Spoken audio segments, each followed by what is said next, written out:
Okay, so I've done a couple of videos explaining how you can calculate the empirical formula, but what if you're trying to calculate the molecular formula?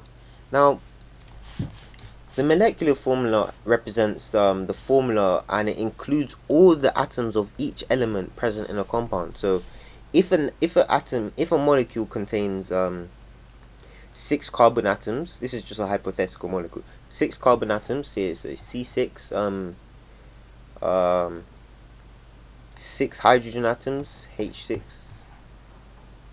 Let's say this was the molecule, it had the formula C6H6, right? This formula includes all of the atoms. So this this molecule actually includes 6 carbon atoms and 6 hydrogen atoms. This being the molecular formula. I just abbreviate that to MF. And whereas the empirical formula, let me represent as EF, this wouldn't include all the atoms. It would just be like CH. So in order to actually calculate in order to find out the molecular formula, given this being unknown, starting from a point of knowing the empirical formula. So let's say we start from a point where we only know this so far, and we know the molar mass of this, the molar mass m of that. What we can do is, since we have this formula, we can use the periodic table to find out the m of this, the molar mass of this, and we take these two and we divide the molar mass of the molecule by the molar mass of the empirical formula of the molecule,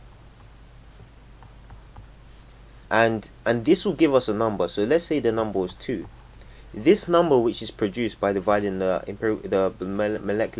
molar mass of the molecule by the molar mass of the empirical formula, this gives us the factor which we need to scale up the amount of atoms in the empirical formula up to, in order to give us the actual molecular formula. So let's say in this case we did it, this C6, let me calculate this. This would be carbon has a relative atomic mass of 12, so it's going to be 12 times 6 plus 6, and that is 78. So the MF, the M of the molecular formula would be 78, and M of the molecular formula of this would be 12 plus 1, which is 13. So we would do 78 divided by 13, and if I do this down here,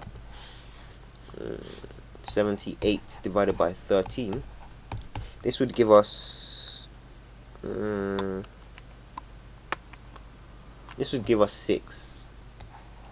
and therefore 6 is the factor we need to scale up each atom in the molecule to give us the molecular formula. And so as you can see, what we need to do here is add a 6 here and a 6 here, and as you can see, this is giving us this, and that's basically how you work it out. And I'll work through an example, going right through working out the empirical formula and working out the molecular formula based on the findings from the working out the empirical formula.